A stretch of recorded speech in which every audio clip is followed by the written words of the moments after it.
మనలో చాయ్కి చాలా మంది అభిమానులు ఉంటారు. చాయ్ మన రెగ్యులర్ లైఫ్లో ఎన్నోసార్లు తీసుకుంటూ ఉంటాం.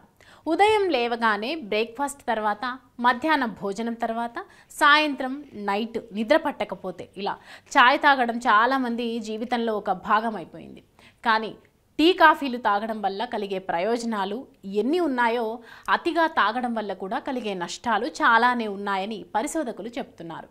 టీ కాఫీ ఏదైనా మితంగా తాగితే మంచిదని, అతిగా తాగితే ఇబ్బంది తప్పదనేది పరిశోధకుల మాట.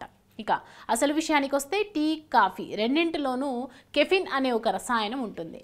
ఈ రసాయనం మనం తినే ఆహారంలోని ఐరన్ వంటి చిన్న చిన్న పోషకాలను శరీరం గ్రహించడంలో ఆటంకం కలిగిస్తుందని ఒక పరిశోధన తెలిపింది. అంటే భోజనానికి గంట ముందు కానీ, భోజనం చేసిన గంట లోపు కానీ టీ కాఫీలు తీసుకోకూడదని ICMR కొన్ని సూచనలు చేసింది.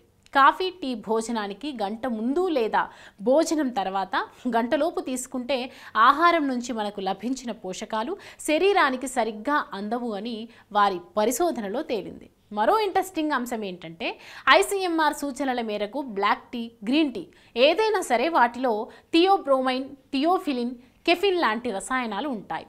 ఇవి శరీరంలోని రక్తనాళాలను సడలించి రక్త ప్రసరణను క్రమబద్ధీకరిస్తాయి. దీనివల్ల గుండె జబ్బులు, పొట్ట, క్యాన్సర్ ప్రమాదాన్ని తగ్గిస్తాయి.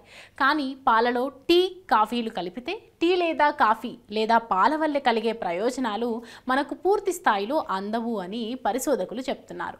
విడిగా పాలు, బ్లాక్ చాయ్, గ్రీన్ టీ తాగడం మంచిది. కానీ పాలతో టీ, కాఫీని తీసుకోవడం వల్ల శరీరానికి లభించే ప్రయోజనాలు పూర్తి స్థాయిలో శరీరానికి అందవు. కాబట్టి ఇక నుంచి అయినా భోజనం తర్వాత వీటిని తీసుకోవడం తగ్గించుకుంటే మంచిది.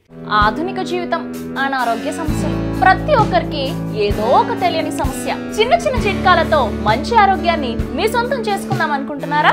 ఇంకెందుకు ఆలస్యం, వెంటనే మా యోయో హెల్త్ ఛానల్ ని సబ్స్క్రైబ్ చేసుకోండి.